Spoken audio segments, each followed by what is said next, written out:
chrétien, métalleux, dialogue.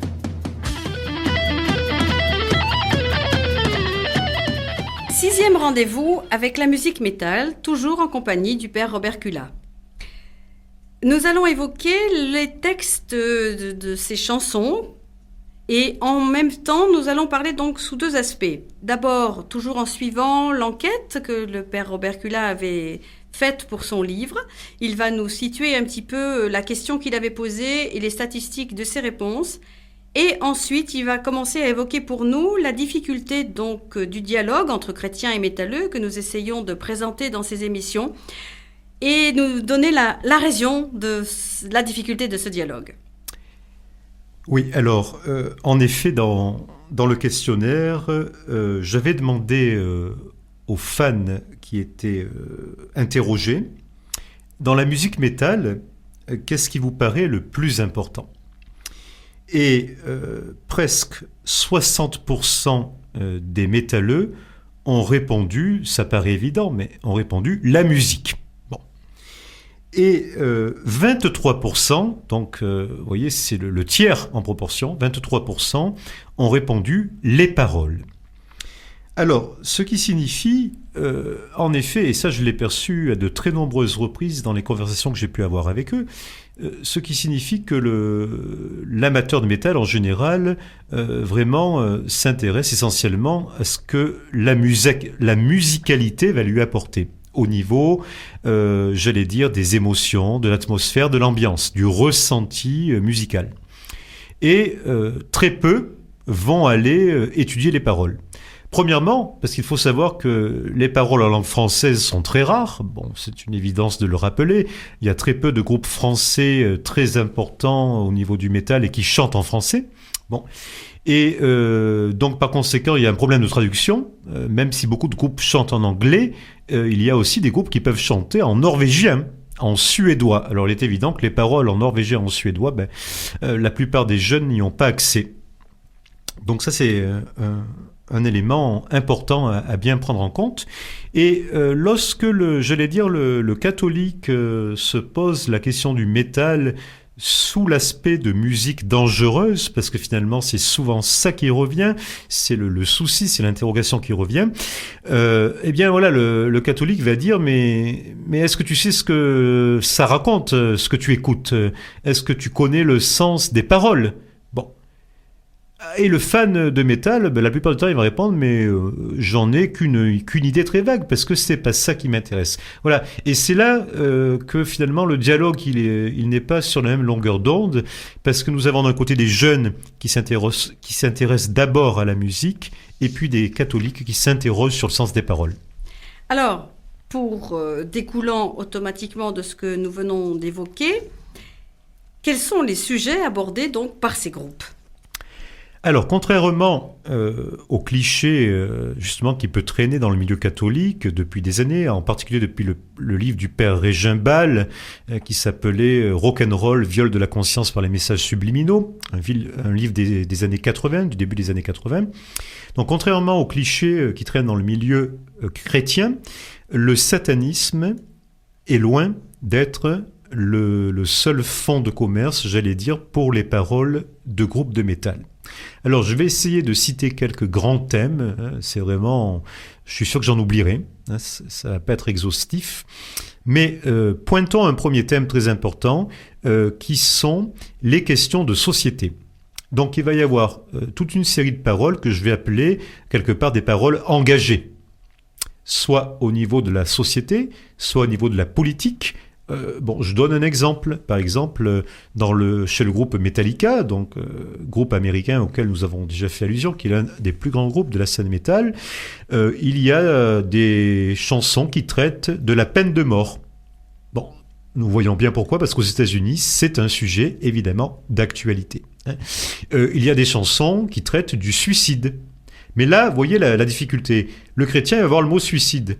Immédiatement, il risque d'interpréter « Ah, mais voilà, c'est une incitation au suicide ». Non, il faut prendre le temps d'étudier les paroles. Et en fait, quand on regarde les paroles, par exemple chez Metallica, c'est pas du tout d'une incitation au suicide. C'est tout simplement, voilà, une chanson sur le suicide en tant que phénomène de société. Mais il n'y a pas forcément de prise pour ou contre. Enfin voilà, il faut aller un peu voir ça, hein, de manière au fond.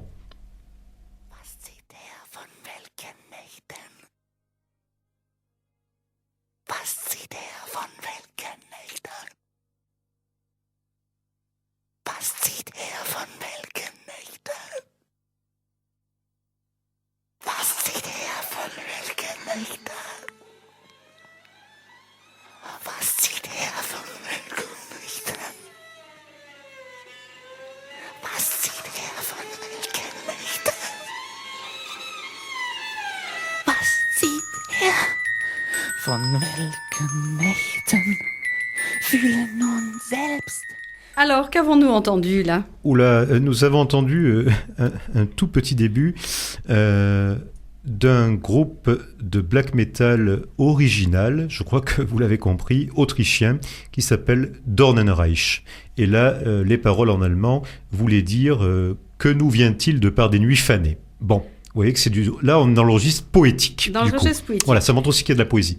Alors justement, dans les sujets, vous m'aviez évoqué aussi l'histoire, le passé, la littérature, le culte de la nature, le paganisme, et en dernier, donc, le satanisme, mais auquel nous réserverons une émission finale. Hein ? Alors, donc en effet, après les paroles engagées, nous y avons fait allusion, question de société. Donc j'ai cité peine de mort, suicide, on pourrait rajouter la guerre, c'est un thème très fréquent.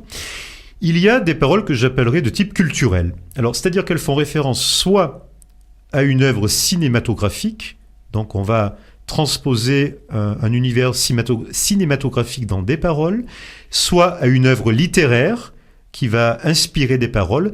Alors là, par exemple, il faut absolument que je cite Tolkien, avec son Seigneur des Anneaux, qui a inspiré beaucoup de groupes de métal. Je pense par exemple à un groupe comme Blind Guardian, mais ce n'est qu'un exemple. Bon, on pourrait citer d'autres auteurs, Baudelaire, Poe, Lovecraft, Nietzsche, enfin... Alors évidemment, mais dans ces auteurs que vous citez, à commencer par Baudelaire, ils ne sont pas toujours bien cotés par les catholiques.